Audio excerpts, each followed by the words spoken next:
Assalamu alaikum warahmatullahi wabarakatuh, my dear followers. Today is the 122nd lecture from the common mistakes, and this is from the stage of the Paramount English with Professor Abdul Basit Memon. Let us come to see what is our today's topic. The first question starts where I can buy stamps. Where I can, but it should be where can I. तो यहाँ पे जो है हम यहाँ पर ये जो can है इसको यहाँ पर ला के रख देंगे, ये हो जाएगा Where can I buy stamps, मैं कहाँ से stamps खरीद सकता हूँ। जब नंबर 2 में जाते हैं तो वहाँ लिखा है कि is ready my new office। यहाँ पर जो वर्ड है रेडी, इसको लास्ट में ले जाएंगे, is my new office ready.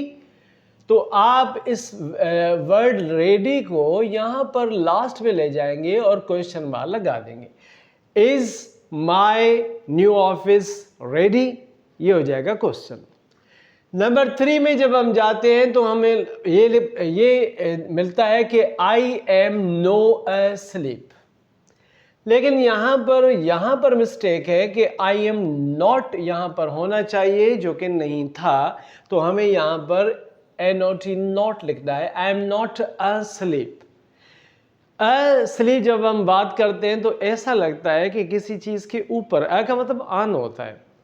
I am not asleep यानी आई एम नॉट स्लीपिंग, या मैं सोया हुआ नहीं हूँ।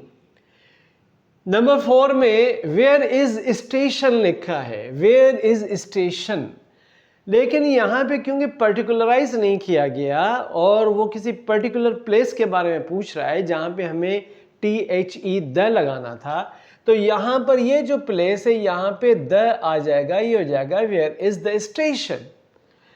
जब वो वेयर इज द स्टेशन कहेगा तो इसका मतलब वो किसी पर्टिकुलर स्टेशन के बारे में पूछ रहा है जो कि नियरेस्ट टू द प्लेस है।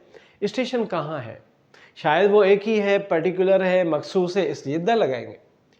नंबर 5 पे जब जाते हैं तो हमें मिलता है कि माई सिस्टर इज फोटोग्राफर, लेकिन क्योंकि वो उसकी सिस्टर जो है वो फोटोग्राफर है और वो इंडिविजुअल है, तो ये लिख सकना, यहाँ पे ये लिखेंगे कि माई सिस्टर इज अ, यहाँ पर अ का इजाफा होगा। अ फोटोग्राफर माने वन फोटोग्राफर, या जब भी हम कहते हैं कि वो एक फोटोग्राफर है तो एक की मीनिंग में आता है। नंबर 6 में जब जाते हैं तो you speak a very good English, यहाँ पर अ जो है इसका यूज वो एडिशनल भी है और डिसलाइकिंग भी है। You speak very good English, this is the correct answer. Number 7 में जब जाते हैं तो यहां लिखा है द लाइफ, हालांकि लाइफ जो है कॉमन है, एक है, तो हम द नहीं लिखेंगे। लाइफ इज वेरी डिफिकल्ट ये लिखेंगे, तो द यहां पे नहीं आएगा क्योंकि ये कॉमन है वर्ड्स। नंबर 8 में जब जाते हैं तो I haven't got some free time, यहां पर नॉट भी है क्योंकि हैवेंट का मतलब हैव नॉट होता है।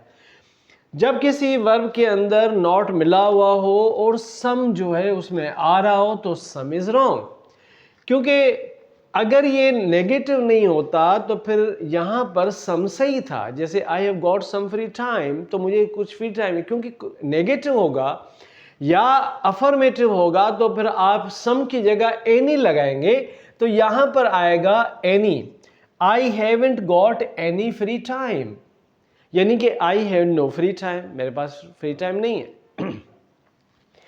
नंबर 9 पे लिखा है कि एवरीबॉडी वर लेट, यहां पर एवरीबॉडी, एवरीवन, एवरी के साथ अगर एडजेक्टिव मिलाएं, एवरी मैन, एवरी कंट्री या ईच हो, या ईच के साथ छोटे ग्रुप में सिंगुलर के लिए यूज होते हैं, तो एवरीबॉडी, एवरीवन, नो वन, इसके साथ आएगा वाज या सिंगुलर वर्ब, ये हो जाएगा everybody was late.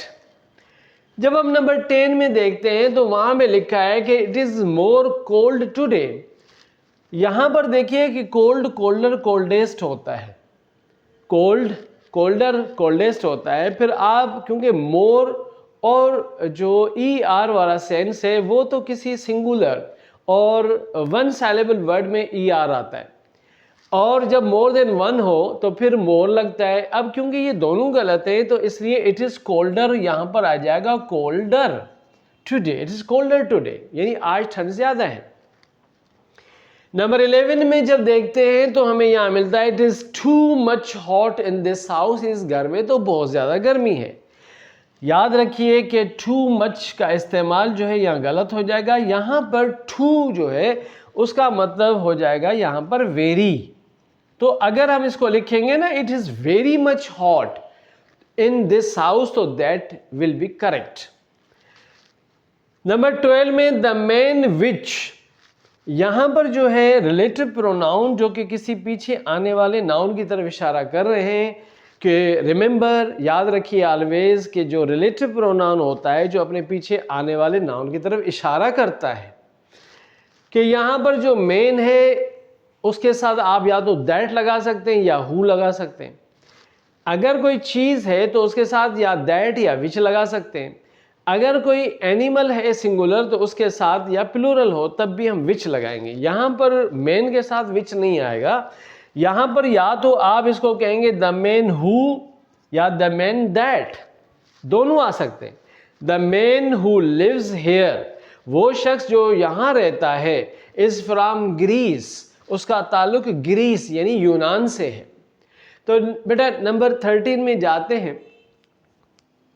She never lessons मी, आपने दो वर्ड्स कंफ्यूजिंग वर्ड्स हैं, लेकिन क्योंकि हियर जो है वो सिर्फ सुनने को कहते हैं और लिसन जो है वो आमतौर पर उसके साथ कॉमनली वर्ड यूज होता है, उसका मतलब ध्यान से सुनना। आई हैड अ न्यूज़, मैंने एक खबर सुनी, लेकिन यहाँ पर जो है वो लिखा हुआ है लिसन, और लिसन के साथ टू जरूर लगता है, तो she never listens to me. यहाँ पर जो है आप TO2 मिलाएंगे, लिसन के साथ टू लगता है। She never listens to me, वो मेरी बात कभी नहीं सुनती है। नंबर 14 में जब जाते हैं तो I have done a mistake, यहाँ पर हमने जो है मिस्टेक के साथ डन लिखा है, जबकि हमें डन के से पहले डू अ मिस्टेक नहीं होता है, मेक अ मिस्टेक होता है। अगर हम यहाँ पे मेक का थर्ड फॉर्म लिखेंगे ना, I have made a mistake, तो वो ज़्यादा बेहतर होगा और करेक्ट होगा। अब यहाँ पे I have made a mistake हो गया। नंबर 15 द लास्ट वन जो है वो और भी ज़्यादा यानी कि बहुत इजी है। We went at the sea side on Sunday, जब आप वेंट या गो के साथ प्रेपोजिशन लगाएंगे तो इसका मतलब you are going to some destination, किसी मंजिल की तरफ जा रहे हैं, तो लाजमन आप उसमें एट तो नहीं लगाते, क्योंकि एट जो है ऑन और एट जो है वो एक यानी कि एक ऐसी जगह के लिए जो कि जिसमें मूवमेंट नहीं है, हो सकता है एट द स्टेशन हो सकता है, एट द सी साइड हो सकता है, लेकिन गो के साथ एट नहीं लगेगा, यहाँ पर आप TO2 लगाएंगे। We went to the sea side on Sunday, हम गए थे समंदर की तरफ या समंदर के किनारे संडे के दिन। तो these are the common mistakes हैं जिसको हम बहुत ज़्यादा कर लें तो वो कॉमन ब्लंडर्स कहलाते हैं। In writing and in speaking we should not make such mistakes, हमें ऐसी मिस्टेक्स नहीं बनानी चाहिए। और ये था आज का हमारा topic. Thank you very much, wish you best of luck. अल्लाह ताला आपको अपनी ज़ुबान में रखे। अस्सलामु अलैकुम वरहमतुल्लाहि वबरकातुहू।